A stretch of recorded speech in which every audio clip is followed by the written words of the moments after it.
Hey bass anglers, today we're going to get into a little deeper dive into a Neko rig setup that will catch you more bass using some subtle add-ons that'll make the presentation more lifelike.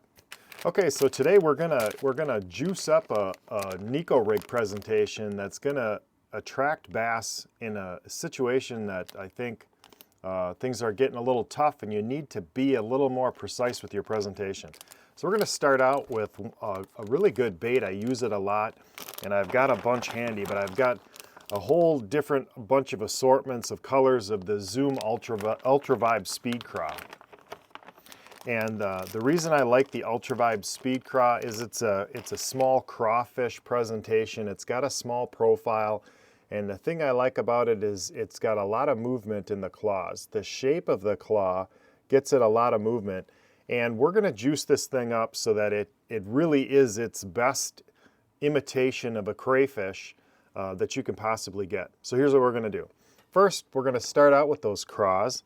And like I mentioned just a second ago, one of the things that's nice about them is the shape. But we're going to take a pair of scissors and we're going to even deepen that cut to make those pinchers move even more. So I've made a little bit deeper cut yet. I don't want to cut them off. But the shape of that and the hook in that claw gets it movement. And one thing you can do to get it to move with even less current or water pulling is to deepen that cut just a little bit more. Leave yourself about 1/4 to 1/8 of an inch inside there of plastic yet so that craw doesn't break off as easily. So now that thing will move a little more with the water, the current situation, or as you pull it, it will actually move a little easier. So those craws are actually fluttering. Okay, next thing we're going to do is, you see it's got some tentacles and it's got a segmented body, and we're going to go down to the second segment on that craw with our O-ring, and we'll take our O-ring tool and we'll move these two claws out of the way because the first two, we want to keep them on there, but we're going to move them up, put them inside our tool so that we can get our band cleanly down onto the second rung, and then we'll push that band off and have that thing lock there on the second rung, right? That's where we want that guy, right on the second rung. Okay, so we've got the craws clipped, we've got our band on the second rung that we're going to Neko rig on, or take our hook and put it on. But before we do that, we're going to go get a very small glass tube rattle, the kind that you can stick in soft plastic baits, and we're going to go into the head of this thing. The head of it is the thickest part of the plastic on a speed craw, and it doesn't really matter where you go. I go between the eyes, right at about the middle of the forehead, and I'll shove that rattle right in between the eyes of that craw, and I'll push that in. And make sure you get the sharp part of it into the deepest part of the plastic and that it's under the surface of the plastic. Pushed it in there.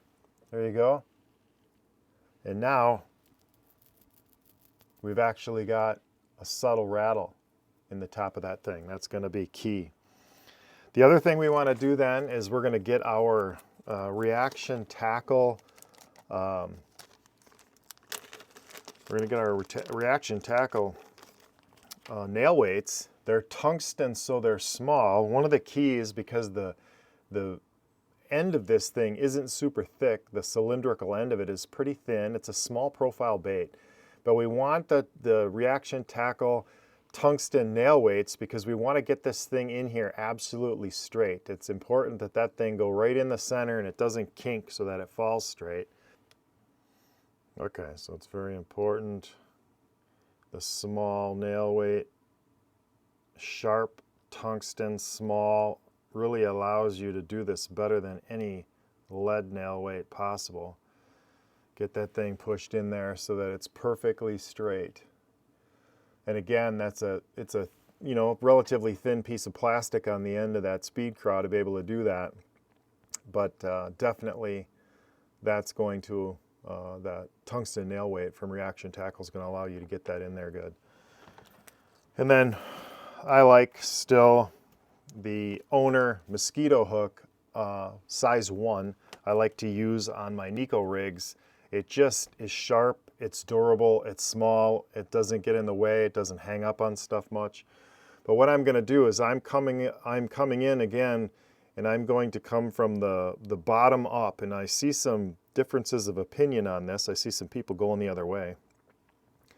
But I like to come in underneath the O-ring. I'll grab just a touch of plastic when I go under there, and I keep it centered. And I'm in here like that with that hook. You can see that hook there. So I'm coming in centered, and that way the hook point is up, because this crayfish is going to be in a defensive posture as I pull him this way, and the bass is going to grab him like that, and when he does, I get the very roof of his mouth inside that hook, and I get penetration. That owner mosquito hook is super sharp. I get the fish in the top of the mouth. I get a good clean hook set every time with this setup. So what this thing is going to do then is it's going to fall weight down, and it's going to scurry across the bottom like a crayfish, obviously. You know, crayfish will crawl forward and then they'll scoot away backwards. And so what this does is it gives you a weight down scooting of this thing with the claws up. And with the Ultravibe Speed Craw claws, they move really easily. So as you twitch this and hop this and pull this across the bottom, those claws are moving and flowing backwards. And with very little movement, you'll get some claw action with an Ultravibe Speed Craw. And with the rattle in there, you're adding that extra sense, that extra attraction. If you've ever been underwater, and I've been underwater, I've scuba dove on some sites, on some rock bars in that 3 to 15 feet of water. And I've actually sat down on a big, long rock bar, maybe a, couple 100 feet of rock bar, and I've sat down on one end of it, and I've taken scuba diving and clicked a couple of rocks together and had smallmouth show up from the deep or from the other end of the rock bar to investigate that clicking, because crayfish make a clicking noise as they are moving across the bottom. They've got an exoskeleton, and when they hit and click, and touch rocks and stuff, they're making a clicking noise on the bottom. And so that little rattle noise, that rattle buried in the head, the weight in the bottom, tungsten weight in the bottom, and if you've got that tungsten just showing on the bottom as you centered it, that will click, the rattle will rattle, and this is a deadly bait to move across gravel and rock. Super great. You can throw it on isolated wood. Just a great presentation, super subtle.